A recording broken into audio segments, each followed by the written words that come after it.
What does the future look like for Oblique Seville in the sport of track and field? Does it look bright or does it look bleak? We're going to explore that right now.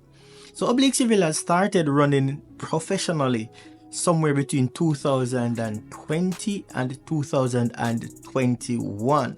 Now, of course, Oblique Seville is currently being coached by Glenn Mills, the former coach of the legendary sprinter Usain Bolt.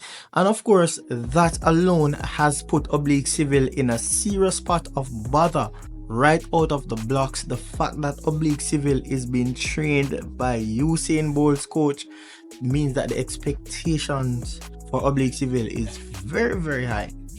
This in itself, I think, is really a lot of pressure for the youngster, but let's hope that this does not get in his way. Now, since running professionally, Oblique Seville has gone to all of the major championships since then, and when I say major championships, I'm referring to the Olympics and of course the World Athletics World Championships. The truth is, Oblique Seville's progression has been very, very good. It has been a consistent one where we're seeing him better in his times year after year, and even last year would have seen Oblique Seville clocking a new personal best time of 9.81 seconds, which puts Oblique Seville among the top athletes in the world right now. So his progression is looking good and his times are also looking impressive. But where does he go from here? Now, last year we saw Oblique Seville making it into the 100-meter final at the Paris Olympic Games. And I must inject right here that Oblique Seville has been in all the finals of the different championships that he has been to since 2021. And that in itself is an underrated performance by any means, because making it into 4 finals of the big championships where you're competing against the best in the world means that there must be something special about you as an athlete. So that's another important point to score for Oblique Seville right there. Also, in spite of him being injured, he got the opportunity to participate in a very historic race, one that we have never seen anything like it before, with all the sprinters in that final breaking that 10 seconds barrier. And even though Oblique Seville had to pull up, the man was still able to break the 10 seconds barrier, although he finished at the back of the field. Now, it's obvious that Oblique Seville does have a lot of potential. But if he's so good as an athlete, what is it that is holding him back? It's obvious that speed is not his problem. It's obvious that he's able to compete against the best in the world because he has been making it to all of these finals. There are some who are believing that there is some sort of a mental weakness that Oblique Seville might have. But when you speak to Oblique Seville and his coach, we understand that Oblique Seville is having some serious issues with injuries from time to time, and it seems as if that is the major culprit that is keeping Oblique Seville back.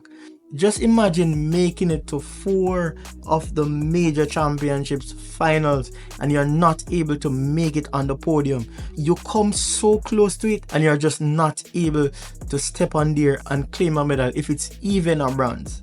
That's the dilemma that Oblique Seville finds himself in. And honestly, when you're looking at the data that's there, Oblique Seville can go fast. And looking at how he ran that semi-final race over there in Paris, he looked as if he had something really, really good up his sleeve.